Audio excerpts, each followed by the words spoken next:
Katie Fallon is the head of corporate affairs at Hilton. She was also a top legislative aide to President Obama. She joins me now from Washington. And exactly what is it that your staff are being trained to watch out for? First, Richard, I want to thank you for giving a platform to such an important issue. Human trafficking must be stopped, and at Hilton, we're playing our part across our operations, our supply chain, and in our communities. In all 5,600 of our hotels around the world, we have mandatory anti-trafficking training, and as part of that training, our employees are told to look out for guests who are attending our hotels with a big group that seem disoriented or disconnected from their group, sometimes intoxicated. Those guests, often that group will pay only in cash transactions. There'll be a lot of activity coming in and out of that room. And basically we advise our team members, if you see anything suspicious, say something. And we empower them to have the confidence to report all incidences that they see. And we also empower them to increase awareness among our guests as well. Now, this is something that has turned into bipartisan, if that's the word, between all the various hotel companies. So none of you really, it's not like none of you really need to suffer from an issue where, at the end of the day, you're selling dreams and holidays and hotels and luxury experiences. It's not exactly on the same page as discussing human slavery and trafficking, is it? Absolutely, Richard. And when it comes to the protecting and strengthening human rights, there's absolutely no competition in the hospitality industry.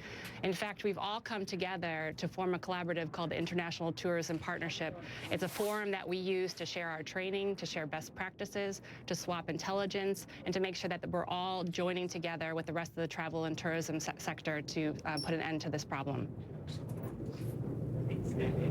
As for Hilton, how far are you looking at this within your own company? And I don't know, I mean, the sort of the supply chain that you adopt, the laundries that you use. I mean, it's not just there's two sides for a hotel. There's two sides for the equation, aren't there? There's the guest experience when it comes to this issue, but there's also your own corporate side. That's absolutely true, Richard. In 2015, we actually did an audit of our entire supply chain to find out where we had risks. And instead of waiting for something bad to happen, we took proactive measures to shore up on our vulnerabilities, which we identified in the labor sourcing markets, and particularly in Europe, the Middle East, and Africa. So we're opening a hotel a day across the world, and any owner that wants to fly a Hilton flag on that hotel has a special obligation to stand by our commitment to not engage in any labor sourcing or contracting that engages in human rights abuses. Right. Katie, final question. This is not just about paying lip service to it, isn't it? Because I know of many companies and many areas where people talk a good talk, but actually, when you put it to the test, it all falls apart. So how much commitment has Hilton put into this?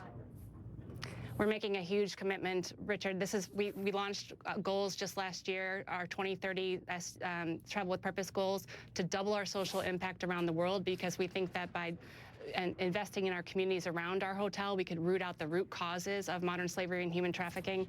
And we co-founded a program called the Global Freedom Exchange to create anti-trafficking ambassadors at the grassroots level in the communities where we operate.